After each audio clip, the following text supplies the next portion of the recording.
Om Swastiastu. Nyama ajak makejang. Bertemu benebo di tengah berita penting, ajak berita heboh. Jani he ada berita penting. Lakar meputar di layar HP Anda.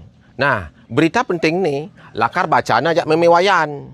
Nah, memewayan, eda jani maca. Hehe. Makasih Pak Yan bagus. Hehe. Ini nyama. Berita penting paling malu ni, ada nak mempadu main sepak bola. Lomba desa dah ni. Ubin tu, nah, dua grup ni pada kuat. Nah, lakar suhud ni, sangat ada abisik grup ni ngelah tendangan halus. Halus babaran. Ubin tu, sangat dah digol. Leh, masuk sangat. Ani membalik tu pasang ni lengar. Lakon ani nyaga gol tu atau bahasa Indonesia ni penjaga gawang ndak bani nangkap bola. Leh, mara balik bola tu sangat mesti tai black. Koh yang ndak bani nangkap bola. Neh, payu abisik grup tu jadi pemenang. Itu nyama. Nah, berita penting yang nomor 2, ada punya nyuh tumbuh di samping pekarangan kepala desa. Nak tegahnya ada dah semeter. Ubin tu, apa antara ngeleka dan kenah ni kepala desa ni lakar nebang. Ubin tu, membajak he. Lema tu, kamu ngewasin. Sakit ada, abisik anak metakon ni. Kini abad ini. Muda tebang dia punya nyuh tu ni, Pak. Nah, kepala desa ni mesaut.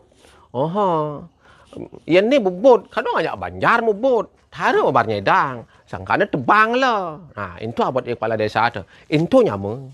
Nah, ane metakon tu. Ketah-ketah bayun dia ni. Aja. Yang tu bubut ni. Kadang ajak debang banjar bubut. Tara nyedang ibu-ibu. Harus tebang aja. Nah, itu abad ini nyama. Ane metakon tu ni. Nah, ini nyama. Berita penting ane nomor 3 yang ini. Ada bapak-bapak bersayang ajak hana ke. Uling mar lekat hana ke.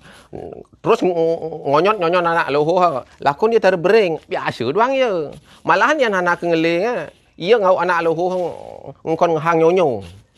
Mara hana ke cara nyak menyonyo. Selalu ke ia ngkon. Apa hana ke nyak. Terus ngonyot-ngonyot memena. Konyot hana. Konyot doang. Konyot terus. Terus konyot hana. Konyot ben. Terus konyot. Konyot. Nah, itu abad ni. Nah, berita ni kalau duduk di grup di samping, itu nyama. Nah, tadi tara ngudat ngugu berita ni tara karwan jelas, japut tekan ni. Lumpian misi nasi. Sekian dan terima kasih.